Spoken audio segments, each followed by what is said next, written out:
Donc, d'après vous, quel est l'objectif de cette activité? Contacter son imaginaire. Oui, oui, oui. Est-ce qu'il y a un point en particulier qui, dans la consigne qui encourage à contacter son imaginaire? Avec le caractère mythique, le fait de dire aussi qu'on va dans le mythique, ça ne va pas être concret, réel forcément. Voilà, exactement. Même si c'est son bonheur, c'est quoi? Rappelez-moi. Les bulles de savon. Les bulles de savon. On ne peut pas les toucher seulement parce qu'un petit poil et pouf, la bulle. Voilà. C'est de là sa passion. Voilà. Exactement. Et c'est quoi son rêve? Rappelez-moi. Perdre tous ses poils pour pouvoir vivre sa passion. Voilà. Voilà. Exactement. Il va y avoir des publics avec lesquels ça va être important de les faire s'évader du réel et d'aller dans l'imaginaire, mais des publics, notamment des publics qui souffrent de troubles psychotiques, qui sont submergés par leur imaginaire, il va au contraire falloir les aider à s'ancrer dans le réel. Comment je m'y suis prise? Qu'est-ce que j'ai proposé qui pouvait stimuler l'imaginaire et la créativité dans le déroulé de l'activité, d'après vous? Qu'est-ce qui... Oui? Pour moi, il y avait tous les choix ouverts. Et le fait aussi qu'on puisse, à un moment de l'étape de production, qu'on puisse soit écrire et compléter par du graphique ou juste faire du graphique, ça aussi, ça ouvre. Donc, ça donnait de la liberté, en fait. J'imagine, mais peut-être que je me trompe, que dans ce groupe, ça a plutôt été aidant aussi d'avoir le choix. Avec certains publics, ça risque d'avoir l'effet inverse. Donc voilà, sachez-le, le trop grand choix peut les paniquer. Donc voilà. C'est ce qu'on avait noté, nous, effectivement, et qu'en fonction du public, les écueils qui pouvaient être les terrains glissants pouvaient être effectivement que certains se trouvent perdus dans les questions, qu'il y ait trop de questions.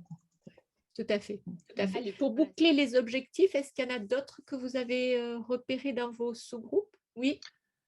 L'idée d'accepter ce qui vient. Oui. On est accompagné suffisamment pour arriver à accepter. Alors, ça peut déborder aussi, mais c'est ce qu'on a ressenti. Ouais.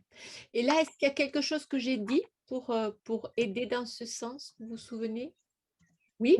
Nous, on l'a mis dans les points importants, rappeler que le rendu n'est pas important en fait. Nous a semblé que c'était bien de rappeler que c'est pas le résultat de la création qui va importer en fait, c'est le processus, le chemin qu'on va suivre en fait, qu'on va vivre.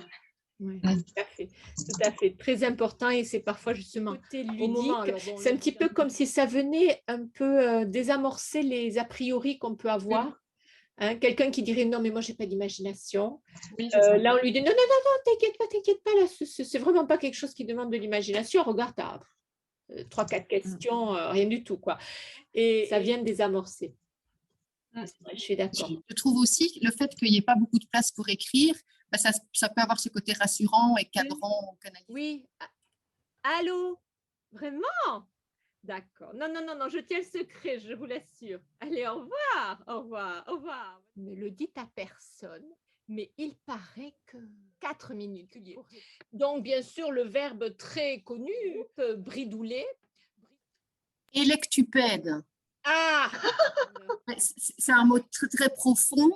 Et alors, c'est une éruption cutanée qui peut provoquer une sortie de produits un peu colorés. Ça va du vert à l'orange, au brun. Mais c'est très, très goûteux. Ça a un goût… Bah oui, mais c'est râler sans se faire voir. Elle le fait beaucoup. Donc, c'est une rassougneuse. Alors, on pourrait même imaginer quand c'est vraiment pathologique, c'est rassougneuse. Et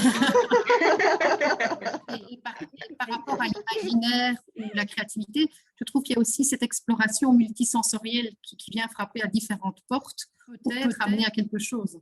Donc, il y a du visuel, il y a du sensitif, avec les images par moment ou la guidance orale. Donc, il y a vraiment différents canaux, je ne sais pas quel est le mot, mais multisensoriel, quoi.